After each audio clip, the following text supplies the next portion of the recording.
एक सुनसान गली में एक लड़का सू सू कर रहा था। रिया भाभी डर के मारे रुक गई। लड़का बोला, भाभी जी आप निकल जाओ, आप जिससे डर रही हो उसको मैंने पकड़ के रखा है। एक बार एक औरत ने 4 बच्चों को जन्म दिया। डिलीवरी के बाद औरत ने अपने पति को जोरदार चांटा मारा और बोली, मैंने कहा था कि डॉगी स्टाइल मत कर, नहीं तो बाद में पछताना पड़ेगा, 6 होंगे तब पता चलेगा, लेकिन मेरी नहीं मानी। ये तो कहो 4 ही हुए, 6 नहीं। जहाँ गोरे होने वाली क्रीम काम नहीं करती है, वहाँ सरकारी नौकरी काम कर जाती है। इसलिए कहती हूँ बेटा पढ़ लो। जब अच्छी नौकरी मिलेगी तभी अच्छी छोकरी मिलेगी, लेकिन नहीं लगे रहते लौंडियाबाजी में। एक बार रिया भाभी शादी के बस 2 दिन बाद ही मेरे साथ सड़क पे जा रही थी, तभी देखा कि 10-12 कुत्ते एक ही कुतिया के पीछे पड़े थे। रिया भाभी वहीं रुक गई और उनको ध्यान से देखने लगी। रिया भाभी की आंखों में आंसू आ गए। मैं पास में खड़ी थी, मैंने धीरे से पूछ लिया, भाभी जी क्या हुआ, रुक क्यों गई? भाभी बोली, कुछ नहीं, बस कॉलेज के दिन याद आ गए।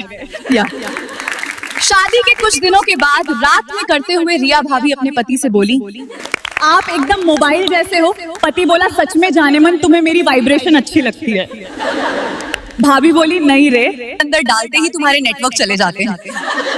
एक आदमी अपनी पत्नी से बोला, सुनो गुड नाइट। पत्नी बोली, ऐसे मत बोलो मुझे गुड नाइट, सबसे पहले करो लाइट को बंद और करो टाइट अपने हथियार को, अब अपनी अच्छे से होगी गुड नाइट। रिया भाभी का देवर भाभी से बोला, कभी तो भाभी जी जीन्स टॉप की जगह सलवार सूट पहन लिया करो।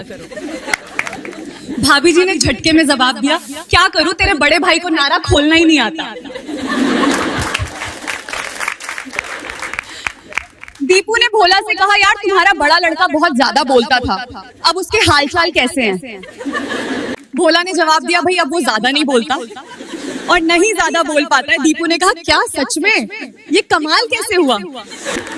भोला ने कहा, जब से मैंने उसकी शादी करा दी तब से उसकी बोलती बंद हो गई, क्योंकि वो लड़की जूडो कराटे में ब्लैक बेल्ट है। एक सनकी साइकिल के मिस्त्री की शादी हुई तो सुहाग रात में पत्नी के कपड़े उतरवाकर बाथटब में बैठा दिया। पत्नी घबरा गई और बोली, ये क्या कर रहे हो जी आप? मिस्त्री बोला, मैं पंक्चर बनाता हूँ, मुझे तो पानी में ही पता चलता है कि छेद कहाँ है। सुनसान जंगल में पप्पू कपड़े उतारकर नहा रहा था। सारे जानवर उसे देखकर जोर से हंसने लगे। पप्पू बंदर से बोला, क्या हुआ सालो, हंस क्यों रहे हो? बंदर बोला, अरे तेरी पूंछ तो आगे है। दीपू की गर्लफ्रेंड पूछ रही, जानू इस टाइम तुम कहाँ से मैसेज कर रहे हो? दीपू बोला, चारपाई पे कंबल के अंदर से। गर्लफ्रेंड पूछ रही, अच्छा तो ये बताओ कि वहाँ नेटवर्क फुल आ रहे हैं क्या? दीपू बोल रहा कि नेटवर्क फुल क्यों नहीं आएंगे, पास में टावर जो खड़ा हो गया है। दीपू भोला से कह रहा कि यार मेरा दिमाग कल से टेंशन में है। भोला दीपू से पूछ रहा है, ऐसा क्या हो गया जो तू टेंशन में है? दीपू कह रहा कि मुझे लग रहा है मेरी बीबी का किसी के साथ चक्कर चल रहा है। भोला कह रहा, तुझे कैसे पता कि भाभी का किसी के साथ चक्कर चल रहा है? दीपू बोला कि कल यार वो रात 11 बजे घर आई। मैंने पूछा कि इतनी देर तक कहाँ थी, तो वो बोली कि मैं अपनी सहेली के घर पे थी। लेकिन कल रात 10 बजे तक तो मैं उसके साथ घर पे रहा था। राजू के घर वाले लड़की देखने गए, बोले देखो जी हमें तो आपकी लड़की पसंद है। लड़की के घर वाले बोले हमें भी आपका लड़का पसंद है। राजू के घर वाले कहने लगे, पर बात यह है कि हमारा लड़का अभी पढ़ रहा है। लड़की के घर वालों ने तुरंत जवाब दिया, तो क्या हमारी लड़की पागल है जो आपके लड़के की किताबें फाड़ देगी?